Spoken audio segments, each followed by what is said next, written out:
Why hello there, and welcome to a Revolting review. I am Random Ross, and today I am reviewing A Quiet Place.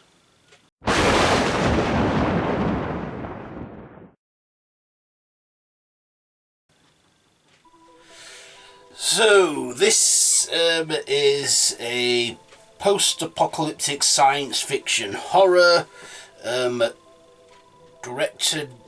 written by Brian Woods and Scott Beck, and directed by and starring John Krasinski and his real-life wife, Emily Blunt, starring in it too. This film focuses on a family who are surviving in a post-apocalyptic world where there are creatures that prey on sound, and they have to be as quiet as possible so they don't attract any of these monsters. And the beginning of the film, we see it's like 89 days into this whole aftermath, and then after one of the kids is killed by these creatures from having a toy rocket playing loud, it focuses on the family just getting by and surviving with their two remaining kids and and another one on the way. And basically when the due date comes, all hell's gonna break loose because she needs to scream and be loud to give birth. And basically this is about the family surviving. So let's get on to my likes and dislikes about this one. First of all, I actually like this one. It was a slow burn, and not a lot really happened in it, but surprisingly, I was entertained throughout this. There weren't many people in this.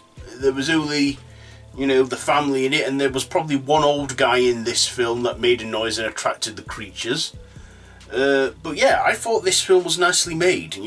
John Krasinski, for his directorial debut, I think he did great doing this, and the chemistry he had with Emily Blunt in this, not to mention their husband and wife in real life, and would be great as the MCU's Mr. Fantastic and Invisible Woman. They just had a great connection in this, and probably because they didn't really need to do much acting in this to show how much they love one another. I also like the kid actors they got in this, especially one of the kids in it, the daughter in it, who was played by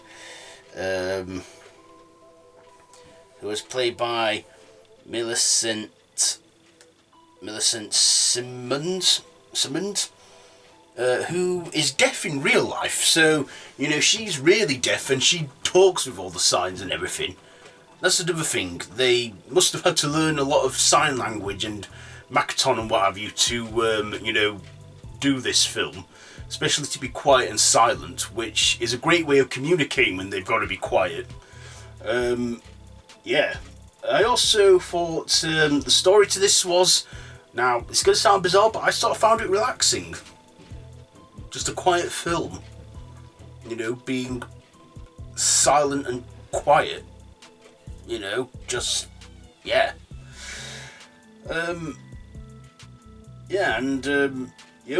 the monsters had a weakness. Well, one downfall for him was the sounds of the river.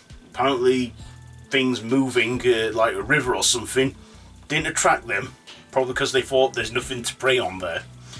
I also like the monsters. They looked pretty creepy, and where did they come from? What are they called? We don't know. That's the mystery. All we know is they prey on sound, and they have ear sockets and what have you, and they are just deadly creatures that are carnivorous and evil.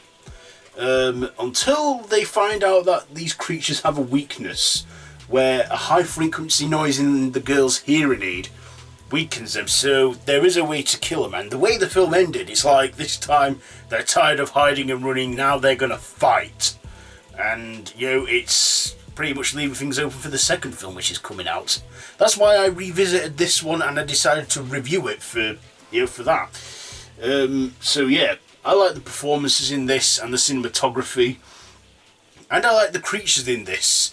Some dislikes, I guess, were the creatures. you could tell they were CGI and they weren't practical, but other than that, it was a surprisingly good film.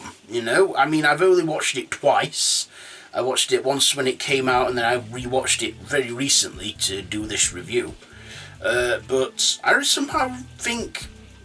think I enjoyed it a lot better the second time watching. So, yeah, like I say, surprisingly a good horror. So, I'm going to give, so with very little to dislike, I'm actually going to, I guess I didn't like how there were some dumb decisions made in this film, though. Yeah, there were a few unsmart things done in this, but yeah, it was alright. So, you know what, with all that being said, I think I'll give A Quiet Place, do you know what, I'll give it 4 machetes out of 5, because I liked it. So, yeah, that has been my random review for A Quiet Place. So, have you seen this one? Let me know all that down in the comments below, and if you like this video, be sure to give it a big thumbs up, share with your friends, and subscribe to my channel if you haven't already, please. It would be a great deal if you did, but no pressure. It's there if you want to see it. So, yeah, that's it for this one. So, until next time, don't have nightmares.